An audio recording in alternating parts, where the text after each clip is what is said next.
안녕하십니까? 인생의 복잡한 문제들을 말씀으로 단칼에 해결해주는 김종근 목사의 쾌도 남마입니다.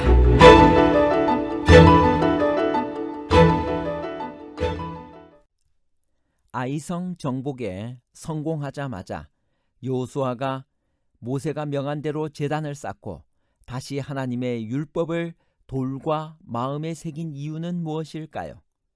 여호수아는 아이성 정복 후에 축복의 산인 그리심산에 제단을 쌓았나요? 아니면 저주의 산인 에발산에 제단을 쌓았나요? 그리심산과 에발산에 관한 복잡한 문제를 하나님 말씀의 가르침으로 명쾌하게 해결해 드리겠습니다. 전투가 끝난 후 여호수아는 백성들을 저주의 산인 에발산에 모았습니다. 그곳에 제단을 쌓고 여호수아는 백성들 앞에서 율법을 낭독했습니다. 왜 하필이면 저주의 산에 제단을 쌓고 율법을 낭독했을까요? 여호수아 8장 30절로부터 35절에 있는 말씀입니다. 그때 여호수아가 이스라엘의 하나님 여호와를 위하여 에발산에 한 제단을 쌓았으니 이는 여호와의 종 모세가 이스라엘 자손에게 명령한 것과 모세의 율법책에 기록된 대로 쇠의 연장으로 다듬지 아니한 새 돌로 만든 제단이라. 무리가 여호와께 번제물과 화목제물을 그 위에 드렸으며 여호수아가 거기서 모세가 기록한 율법을 이스라엘 자손의 목전에서 그 돌에 기록하며 온 이스라엘과 그 장로들과 관리들과 제사장들과 본토인뿐 아니라 이방인까지 여호와의 언약궤를 맨 레위 사람 제사장들 앞에서 궤 좌우에 서되 절반은 그리심산 앞에 절반은 에발산 앞에 섰으니 이는 전에 여호와의 종 모세가 이스라엘 백성에게 축복하라고 명령한 대로 함이라. 그 후에 여호수아가 율법책에 기록된 모든 것대로 축복과 저주하는 율법의 모든 말씀을 낭독하였으니 모세가 명령한 것은 여호수아가 이스라엘 온 회중과 여자들과 아이와 그들 중에 동행하는 거류민들 앞에서 낭독하지 아니한 말이 하나도 없었더라. 에발산은 아이로부터 32km 정도 떨어져 있었습니다. 전투가 끝난 후 모든 이스라엘은 이 거룩한 집회와 언약 갱신을 위해 에발산과 그리심산으로 이동했습니다. 이 모임을 위하여 정복 과업은 잠시 중단해야 했습니다. 이렇게 함으로 그들은 번영의 길이란 하나님을 최우선에 두는 것임을 배웠습니다. 훗날 예수님은 이 위대한 원칙을 너희는 먼저 그의 나라와 그의 의를 구하라는 마태복음 6장 33절에서 되풀이하며 가르치셨습니다.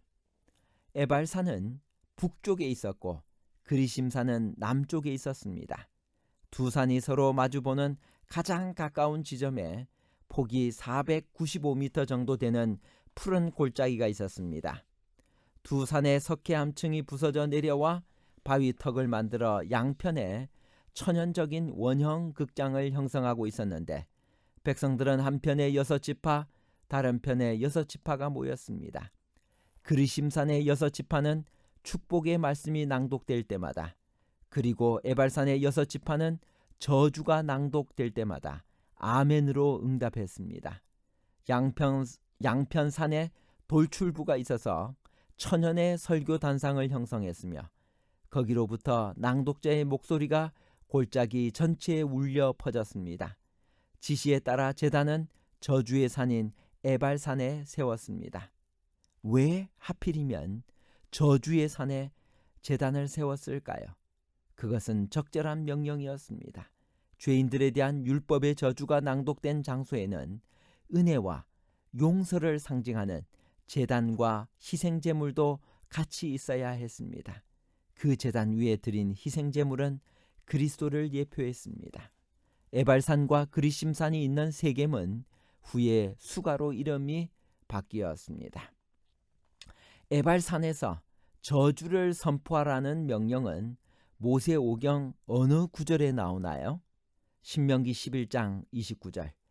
내 하나님 여호와께서 내가 가서 얻을 땅으로 너를 인도하여 들이실 때 너는 그리심산에서 축복을 선포하고 에발산에서 저주를 선포하라.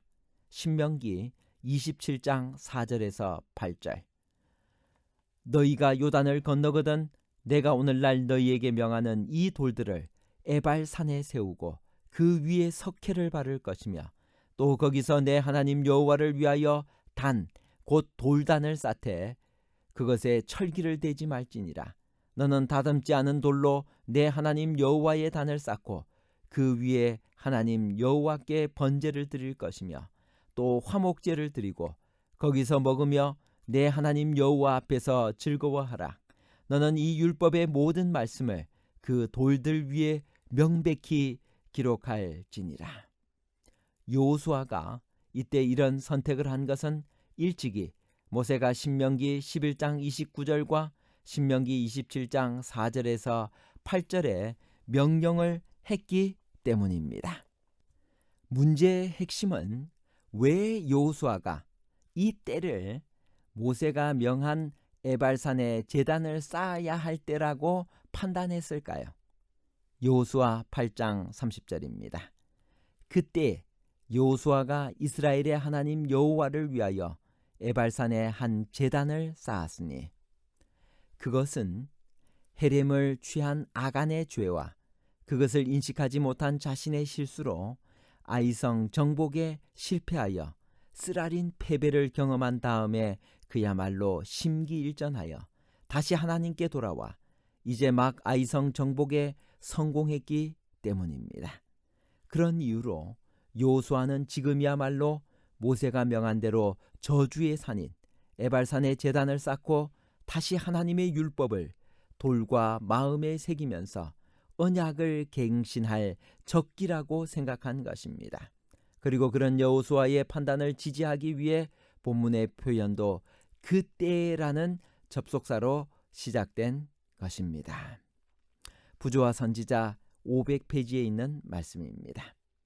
저주가 선포된 에발산에 단을 쌓았다는 사실은 이스라엘이 하나님의 율법을 범한 까닭으로 당신의 분노를 초래하였다는 것과 희생제단이 대표한 바 그리스도의 속죄가 없었다면 당장의 형벌이 내렸을 것임을 나타내는 의미심장한 것이었다.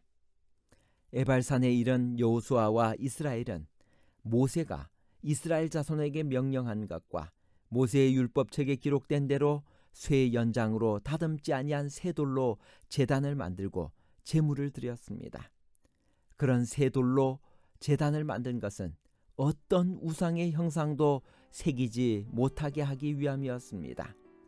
이어서 여호수아는 모세가 기록한 율법을 이스라엘 자손의 목전에서 그 돌에 기록했습니다. 이 돌은 석회가 발라진 돌이었고 그 십계명과 모세의 율법이 새겨졌습니다. 이후에 모든 사람들이 신명기 27장에서 모세가 명한 대로 지파를 따라 절반은 그리심산 앞에 절반은 에발산 앞에 섰던 것입니다. 먼저 여호수아가 율법을 순종할 때 딸을 축복의 말씀을 선포하자 그리심산에 선 사람들이 아멘으로 화답했습니다. 이어 저주의 말씀을 선포하자 에발산에 선 사람들이 화답했습니다. 이렇게 여호수아는 모세가 명한 신명기의 모든 말씀을 다시 낭독했고 언약을 갱신했던 것입니다. 사랑하는 청취자 여러분, 오늘 우리는 하나님의 율법의 말씀을 듣고 아멘하는 신앙생활을 살아야만 합니다. 때때로 우리가 자만하고 교만하여 쓰러질 때 에발산, 그리심산으로 돌아가 말씀으로 돌아가 하나님께서 우리에게 들려주신 그 계명의 말씀을 듣고 말씀에 순종하면 복을 받고 말씀에 불순종하면 저주를 받는다고 하는 사실을 상기하고 하나님의 말씀에 아멘해야 할 것입니다. 결론입니다. 첫 번째, 여호수아가 아이성 전쟁에 승리하자마자 저주의 산인 에발산에 제단을 쌓은 것은 하나님의 율법을 돌과 마음에 새기면서 언약을 갱신할 적기라고 생각했기 때문입니다. 둘째, 여호수아는 아이성 정복 후에 축복의 산인 그리심산에 제단을 쌓지 않고 저주의 산인 에발산에 제단을 쌓았습니다. 셋째, 저주의 산에 제단을 세운 이유는 죄인들에 대한 율법의 저주가 낭독된 장소에는 은혜와 용서를 상징하는 제단과 희생제물도 같이 있어야 했기 때문입니다. 그 제단 위에 드린 희생제물은 그리스도를 예표했습니다. 감사합니다.